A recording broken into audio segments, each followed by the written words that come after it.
بسم اللہ الرحمن الرحیم. السلام علیکم. میں سمیع ابراہیم ہوں اور آپ ہمارا یوٹیوب اور فیس بک چینل دیکھ رہے ہیں. بحث چل نکلی ہے.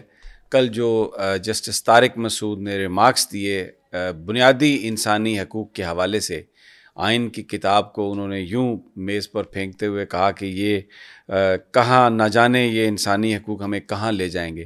اس وقت اعتزاز احسن صاحب فنڈامنٹل رائٹس کی بات کر رہے تھے فوجی عدالتوں کے حوالے سے. تو جو کیجول بیہیویئر تھا اور جس طریقے سے جسٹس طارق مسعود کا جو کنڈکٹ تھا، وہ جس طرح گھروں میں کوئی ناراض عورت ہوتی ہے اور یا ساس بہو کا کوئی جھگڑا ہوتا ہے، یہ وہ ماحول تھا. اس طرح کی وہ گفتگو کر رہے تھے. جب یہ کہا گیا کہ آپ تو نوٹ دے چکے ہیں، آپ کو ریکیوز کرنا چاہیے، آپ کو اس بینچ میں نہیں بیٹھنا چاہیے، تو انہوں نے کہا نہیں میں بیٹھوں گا، میری مرضی میں بیٹھوں گا. اور پھر انہوں نے کس نے کہا کہ میں مجھ پر اعتراض کیا ہے؟ جواد خواجہ ایک بڑے امپورٹنٹ اور سابق چیف جسٹس، بڑے یعنی ویل رسپیکٹڈ جج. تو انہوں نے کہا کہ جی وہ ان کے اپنے یہ فیصلے تھے. بڑا ایک جس انداز میں انہوں نے، تو سوشل میڈیا پر آج یہ بات چل رہی ہے کہ ہمارے ججز اگر انسانی حقوق کے حوالے سے وہ ایک اس طرح ان کا رویہ، عام آدمی کے ساتھ اگر اس طرح ان کا رویہ ہے اس کے حقوق کے متعلق، تو یہ سسٹم کس لیے ہے؟ یہ ہمیں کہاں لے کے جا رہا ہے؟ یہ جو اشرافیہ ہے، اور خاص طور پر قاضی فائز عیسیٰ صاحب سے تو جس طرح مایوسی ہوئی ہے، ہاتھی کے دانت دکھانے کے اور کھانے کے، اور کیا وہ باتیں کرتے تھے، کس طرح انہوں نے بینچ بنائے ہیں، کس طرح وہ چیزوں کو آگے لے کے چل رہے ہیں. تو یہ ایک سوشل میڈیا پر بحث ہے اور لوگ سوال کر رہے ہیں کہ یہ جو ایک اس طرح کا جو انداز تکلم ہے اور اس طرح انسلٹنگ ٹون میں جو بنیادی حقوق کے حوالے میں بات کرنا، اور وہ بھی طارق مسعود صاحب اس سے پہلے وہ فیصلے بھی ایسے ہی دے چکے ہیں. انہوں نے ایک فیصلہ کے پی کے ہائی کورٹ کا، پشاور ہائی کورٹ کا انہوں نے معطل کر کے، جس میں انہوں نے ایڈمنسٹریشن جو قانون کے لوپ ہولز کو یوز کرتے ہوئے گرفتاریاں کر رہی تھی، عدالتوں کے احکامات کی پابندی نہیں کر رہی تھی، تو اس کو انہوں نے فیصلے کو ریورس کیا. تو اس کے نتیجے میں پھر گرفتاریاں شروع ہوئیں. تو ایک عجیب سا ماحول تھا. کل سپریم کورٹ کے اندر یعنی ہر ادارے کے اندر منافقتیں بھی ہوتی ہیں، کچھ چیزیں پوشیدہ بھی ہوتی ہیں، لیکن کل سپریم کورٹ میں سب کچھ یہ واضح تھا اور بڑا ہی ایک اس لحاظ سے شرمناک دن تھا. ایز اے پاکستانی میں سمجھتا ہوں ایک شرمناک دن تھا یہ دیکھ کے کہ یہ سینئر جج جو ہیں وہ یہ آئین کی کتاب کو یوں پھینک رہے ہیں اور کہہ رہے ہیں کہ یہ انسانی حقوق ہمیں پتہ نہیں کہاں لے جائیں گے. مجھے نہیں سمجھ آئی وہ کام کس کے لیے کر رہے ہیں. ایک تو یہ ایک بحث چل نکلی ہے. دوسرا، میں لاہور ہائی کورٹ سے بھی یہ خبر آئی ہے جس میں 5 ممبر بینچ ہے، جسٹس شاہد بلال، شمس محمود، شاہد کریم، شہرام سرور اور جواد حسن صاحب. یہ فل کورٹ بینچ ہے اور یہ عمران خان صاحب کی نااہلی اور الیکشن لڑنے کی جو ان کی جو اجازت دی جائے اس کی درخواست ہے. اس پر کل یہ سماعت ہوگی.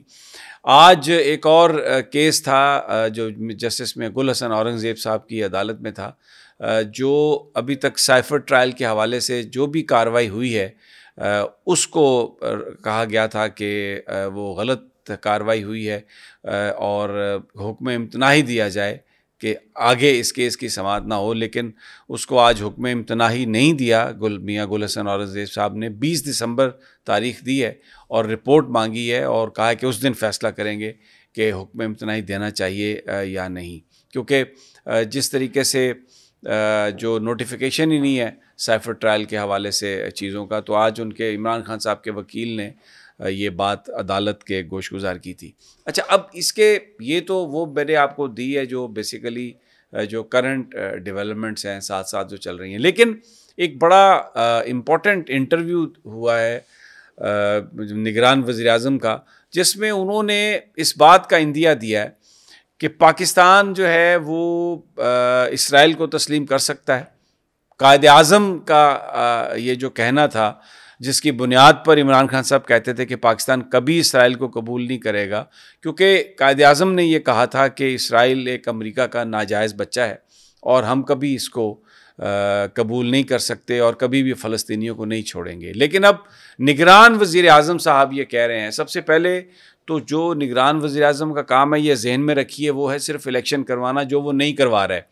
انہوں نے لوگوں کو پکڑوایا, لوگوں کو اٹھوایا, نون لیگ کی بی ٹیم بنے اور پھر پروٹوکول دلوائے, اور بڑی بے شرمی سے انہوں نے, بڑی ڈٹھائی سے انہوں نے آ کے اس چیز کو ڈیفینڈ کیا.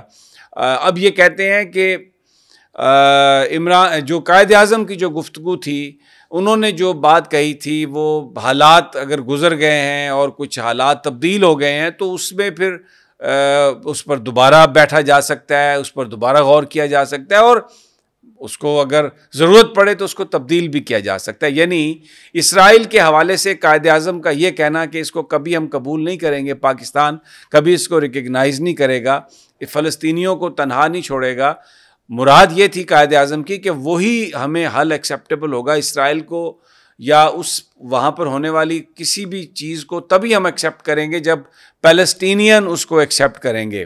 ایک مطلب ایک نتیجہ جو ہم اخذ کر سکتے ہیں. لیکن اب یہ کہہ رہے ہیں نگران وزیر اعظم صاحب کہ نہیں جناب, بس اب ہم یہاں پر دیکھتے ہیں اور فیصلہ کر سکتے ہیں کہ وہ جو پالیسی تھی وہ اس میں اگر کوئی تبدیلی چاہیے تو جناب یہ جو ساری صورتحال ہے یہ بتا رہی. اب یہ دیکھیں نا, یہ نگرانوں کا کوئی مینڈیٹ نہیں ہے. کیوں ہر بڑا معاہدہ جو ہے چیزوں کی فروخت کا, ایسٹس پاکستان کے بیچنے کا, بڑے بڑے ایشوز پر ڈیسیژن لینے کا, یہ نگران کیسے کر سکتے ہیں؟ اور اب یہ اسرائیل کی ریکگنیشن ایک اتنا بڑا پالیسی ڈیسیژن ہے, یہ نگرانوں کی اوقات کیا ہے؟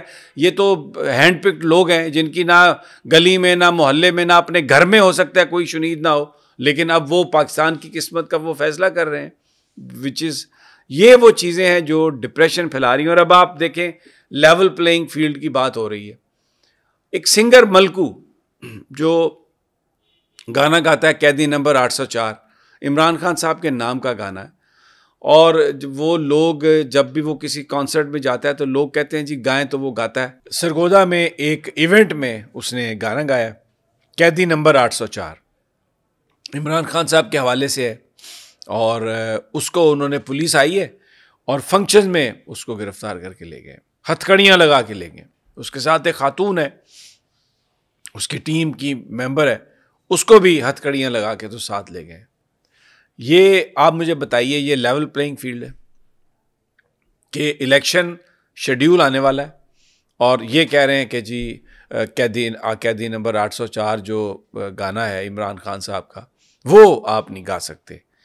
اس طرح کا جو ریپریشن ہے, اور مین سٹریم میڈیا ہم دیکھتے ہیں تو وہ بالکل ایک یعنی ایک ٹول آف ریپریشن بن گیا, آپ اسے یہ سمجھ لیں, اور اس میں خبر نہیں ہے, چیزوں کو مینیپولیٹ کرنے کے لیے مختلف انداز میں ایک بیانیہ, ایک پروپیگنڈا, اس کو وہ استعمال کیا جا رہا ہے. تو یہ پاکستان کی صورتحال ہے. اور ایک خبر جو آئی ہے کہ اب جسٹس باقر نجفی نے جو رات فیصلہ دیا ہے اور لاہور ہائی کورٹ کے چیف جسٹس کے پاس فائل بھیج دی ہے بڑا بینچ بنانے کے لیے, یہ جو ریٹرننگ آفیسرز انہوں نے الیکشن کمیشن نے لگائے تھے الیکشن کے لیے, سرکاری افسران, اس کو انہوں نے کہا کہ یہ نہیں لگ سکتے.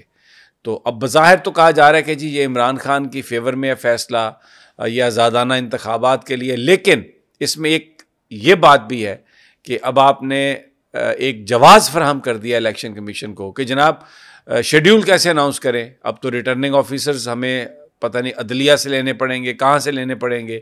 جج صاحب نے فیصلہ دے دیا اور اب چلا گیا ہے جناب وہ لارجر بینچ کے لیے. تو ایک اور جواز یہ مل گیا الیکشن کمیشن کو الیکشن کا شیڈیول دینے میں تاخیر کرنے کا. یہ صورتحال ہے. تو اگلی ویڈیو جلد انشاءاللہ ملاقات ہوتی ہے اللہ نے کے بعد.